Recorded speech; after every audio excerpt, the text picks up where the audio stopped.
Hello everybody, you're watching Sports Federation TV, and once again I'll be your host. I'm Lenyuktha Chetty.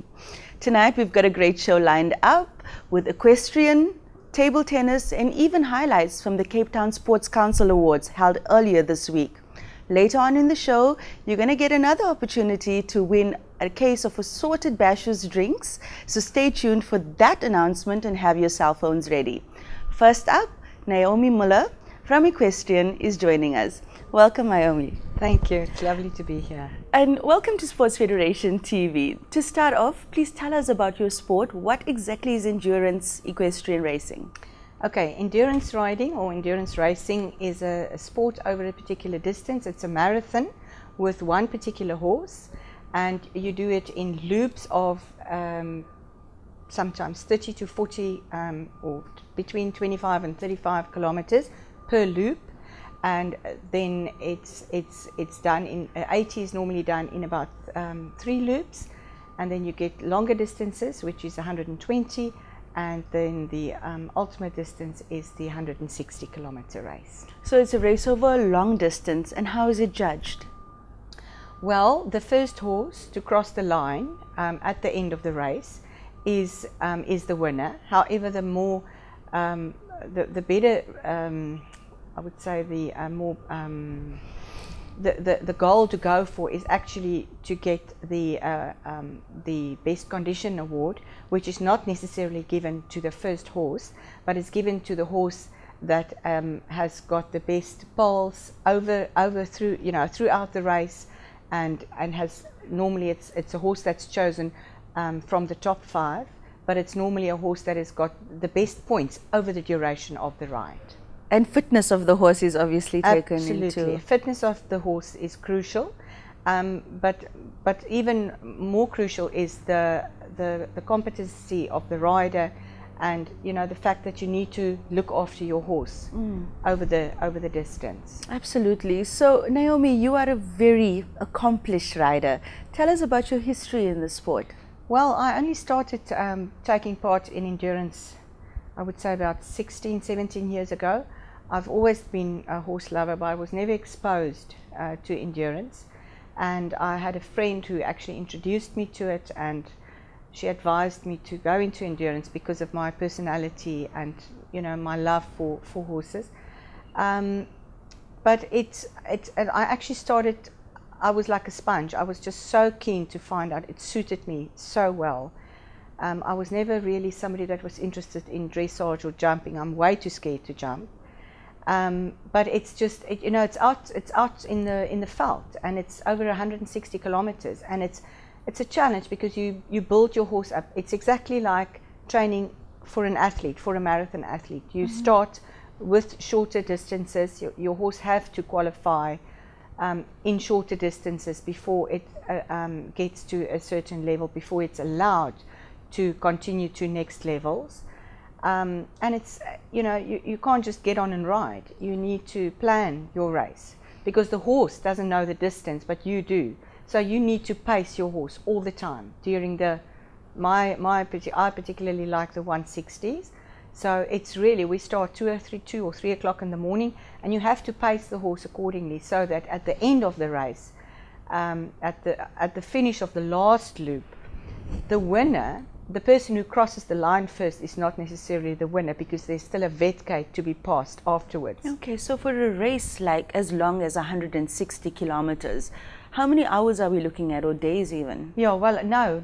It's you start at around about 2 or 3 o'clock in the morning, because of the fact that it gets hotter during the day, and that you actually want to, it's better to ride, in the dark a little bit in the mornings.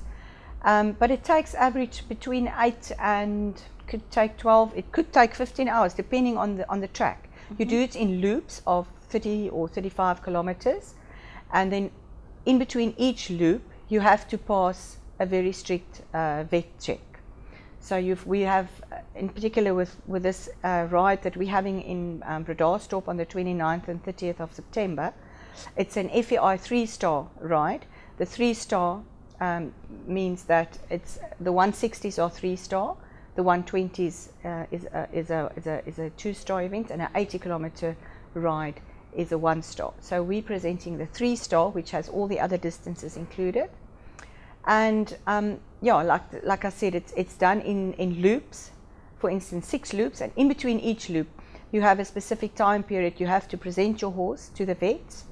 Your horse is only allowed to be presented to the vet once its pulse is below 64 beats per minute, which makes it, you can't just ride the horse into the ground and then arrive and you don't get the pulse down. Okay, so there's obviously very strict or stringent rules with regards to care of the horses and the state of the horse. The welfare of the horse is paramount, I can assure you that. We have very well qualified FEI vets that have gone through, you know, FEI training, over and above their training. They have to do extra courses every 2nd year and sometimes every 4th year, you know, over and above that. So everybody's focused on the well-being of the horse. We are there because we enjoy the horses, you know. Yes. The fact that it's a competition is just added, but it's really, the horses are well cared for. I can assure you that. What kind of personalities would you say gravitate towards a sport like this? You know, it's not a team sport as such, because you spend many hours on your own training your own horse. So I would say, you know, people who love nature as well, because you are out. It's always out in the countryside. You know, you have a marked route, so, and you spend many hours alone. But there's also groups that they just do it for fun. You know, they're not that competitive, so they ride in groups of 2 or 3 or 10. So Naomi, let's talk a little bit about your federation itself. What kind of opportunities are there for people who want to come and try the sport out for the first time? We are always with even with the 3-star FEI ride, we're encouraging the local riders in the area, even if they don't know anything about endurance. We encourage them to, we put it out in the media that the most important thing is that you must get your horse ready in terms of its vaccinations, even if you come and do a 30. And you don't need to, you know, you don't need to trot or canter all the time. You can walk and trot and walk and trot. Excuse me, you have the whole day to actually finish the ride. Well, there is a bit of a time limit, but really for a horse that's not really fit, you will be able to do a 30 kilometer if you walk and trot. So we're really trying to get the local riders encouraged, because actually there's not so many people that understand and that know endurance. Okay. And it's not a very spectator friendly sport, because you see the riders arrive, they go through the vet gate, that's a bit of action, then the horse stands in the compy and it eats and it drinks water and rests, the rider rests, and then you tack up again and you leave on your time, on your clock, and then the rider's gone. Right. So a prerequisite then would be having your own horse. Definitely. Not necessarily, you know, it's I would say it's less expensive than the other equestrian sports. Right. Because you can actually, like I have quite a few riders that ride for me, and they don't need to own the horses. So they come, but they have to be committed. They have to come regularly and train, you know, with the horse and get to know the horse and build kind of a rapport with that horse. So, but it's not a horse that you need to be very rich to be able to take part in it. You can start on ground level. All right. What does the structure look like in the Western Cape for this sport? Well, we have just accepted at the latest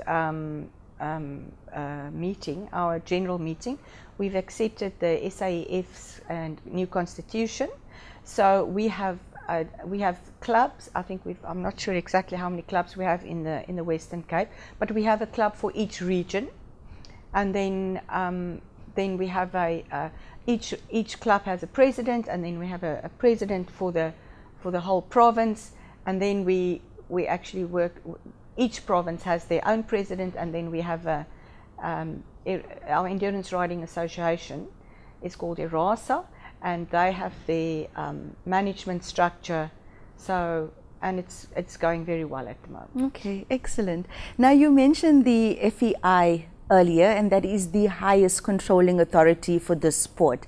What are some of the international events that our riders are exposed to? Right. FEI stands for Federation Equestrian International. It is the body that controls all equestrian sports in the world. So if a rider has the vision or the desire to take part to represent South Africa ever, you need to qualify yourself for that, or you need to qualify the horse. But because of our African horse sickness situation, it's very difficult and very expensive to take an endurance horse out of the country to go and compete and then to get it back. So that makes it very expensive. However, if you qualify in South Africa and you would like to compete internationally, you have to qualify with FEI rides. That is the international standard, and everybody has to qualify according to the same standard. So it's really, the ultimate would actually be that each rider in the country would be registered with FEI, so that all opportunities are available for each and every rider. So if they meet the requirements according to that body, then they have a good chance of competing. Yes, and then you go according to, like I said, the horse needs to qualify with shorter distances, and then it can move for a novice horse, for instance, start with 240s and 280s, and then it can register for a FEI 1-star, which is the 80, and it's run under FEI rules with FEI vets, with FEI officials. So that's, if you can enter that level, then you will know how it progresses, and you'll be schooled to take part in international races. Okay. And kids also get recognition for that at school level. Wow. Okay. Yeah. So tell us about the Tip of Africa event. Right. It's the 5th year that we presenting the Tip of Africa, a 3-star event. We've previously, and this year again, we've got international riders coming from Namibia, from the UK, from Uruguay, from Germany, from Switzerland. So, and that is an opportunity for our local riders to compete against international riders. And endurance becomes like a big family in the world, because you go to big events and you see the same people there. And it's a great opportunity for the Western Cape riders to actually take part without having to leave the province and having to have the problem with returning, with the horse sickness issue. So we have it in winter, so that people can come from other parts of the country without having to do quarantine periods, and our riders can come and go, freely. And it's a beautiful area that we present the ride in. It's beautiful going, it's soft going, it's very horse friendly and rider friendly. Okay. So definitely a very good opportunity for the Western Cape riders. Well, you've actually brought some photos of some of the phenomenal places you get to ride in. We'll have a look at that quickly. Well, this is the championship. Yeah, that was just last year's banner, but you can get an idea. That is actually, that previous rider was one of the UK riders. That girl in the front on the left was the winner of the 160, I think 2 years ago. That is the water point. Every 5 to 10 kilometers there has to be a water point for the horses. So that is just taken at one of the water points. Oh, stunning! Yeah, hey? It's really a lovely sport to take part in. Yeah. So tell us about your social media presence. How can people get in touch with you? Well, if you go onto Facebook and you just type in Tip of Africa Endurance Ride, or they can go to my Facebook page and they will find a link there as well to the endurance ride. Naomi Muller, yes, with your face on it. Okay, thank you. On a horse. Thank you so much for coming and sharing your passion with us, and come back and tell us about the Tip of Africa. I will do that. Thank you very much for having me. Okay. That's all we have time for from Equestrian for today. After the break, Western Cape Table Tennis will be joining us, so please stay tuned for that.